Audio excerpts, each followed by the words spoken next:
Capricha aí, Pedro Rocha. Vem embora na sua grande área. Partiu, bola levantada, fechada, o toque é gol! É gol, é gol, é gol, é gol, é Gol! gol, é gol, é gol, é gol, é gol, é gol, é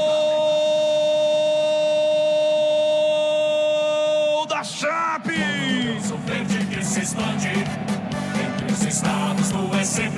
Na marca de 37 minutos.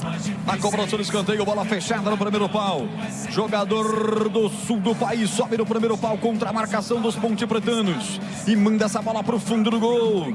Não sai Pedro Rocha, os zagueiros não cortam. Falha coletiva da defensiva pontepretana.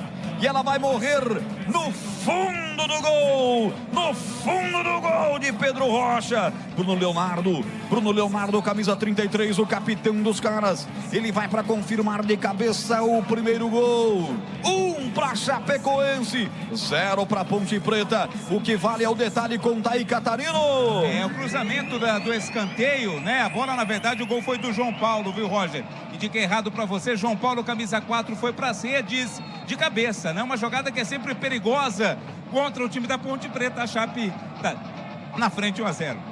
38 minutos.